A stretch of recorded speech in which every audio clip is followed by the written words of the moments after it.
यह कहानी केवल एक योद्धा की नहीं, बल्कि धर्म की रक्षा के लिए उठे उस प्रचंड संकल्प की है जिसे दुनिया भगवान परशुराम के नाम से जानती है।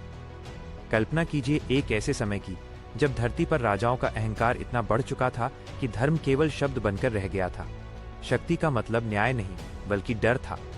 गरीब दबे हुए थे, ऋषि अपमानित थे और सत्य को कुचलना ही सत्ता की पहचान बन चुका था।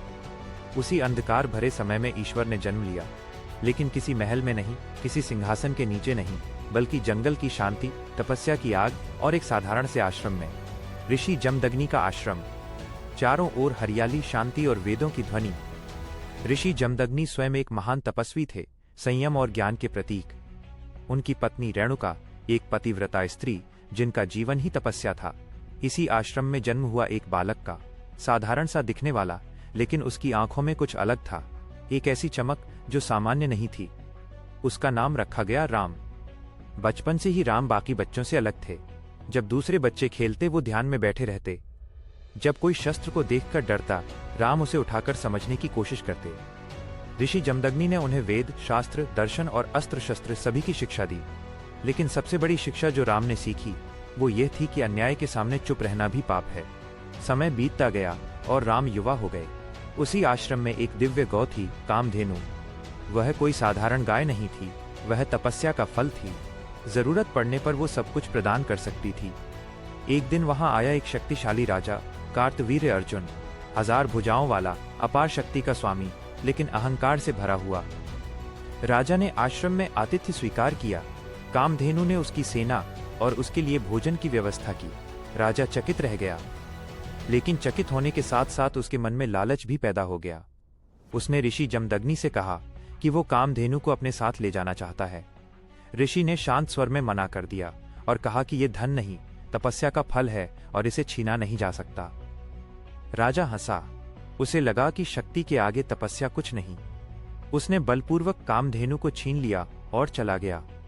जब राम को यह पता चला तो पहली बार उनके भीतर कुछ टूट गया। वो क्रोध नहीं था, वो अन्याय के खिलाफ उठी आग थी। उन्होंने परशु उठाया और अकेले राजा के पीछे चल पड़े।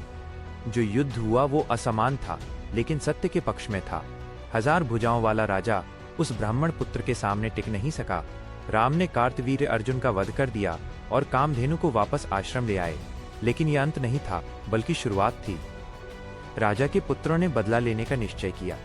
जब राम आश्रम में नहीं थे, तब उन्होंने ऋषि जमदग्नि की निर्मम हत्या कर दी, जिसने राम को बदल दिया। उस दिन एक पुत्र रोया, एक शिष्य टूटा और एक योद्धा जन्मा। उन्होंने अपने पिता के रक्त में डूबे शरीर के सामने शपथ ली कि जब तक धरती से अधर्मी और अहंकारी क्षत्रियों का अंत नहीं हो जाता, तब तक वो शांत नहीं बैठेंगे। उस दिन राम केवल राम नहीं रहे, वह परशु धारण करने वाले राम बन गए, परशुराम। इसके बाद जो हुआ वो इतिहास बन गया। परशुराम ने अकेले 21 बार धरती से अधर्मी क्षत्रियों का संहार किया। यह कोई अंधा क्रोध नहीं था। हर युद्ध से पहले वो देखते थे कि कौन धर्म के खिलाफ खड़ा है। लेकिन हर युद्ध के बाद जब वो अपने परशु को धोते थे तो आत्मा पर लगा भार नहीं धुलता था। लोग उनसे डरने लगे।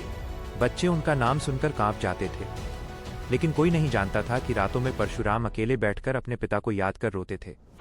उनका क्रोध बाहरी था, लेकिन भीतर पश्चाताप और पीड़ा थी।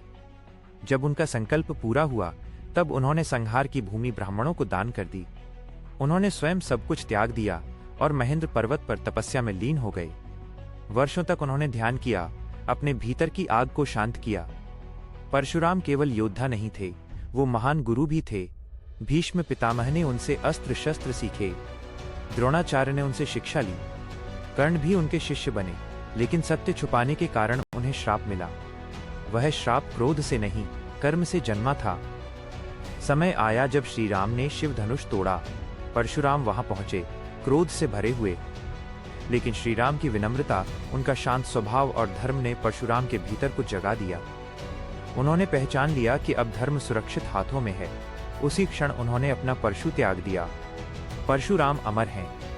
वो आज भी जीवित हैं, क्योंकि परशुराम कोई शरीर नहीं, एक चेतना है। जब भी धरती पर अन्याय बढ़ता है, जब भी शक्ति धर्म से अलग होती है, तब परशुराम जन्म लेते हैं।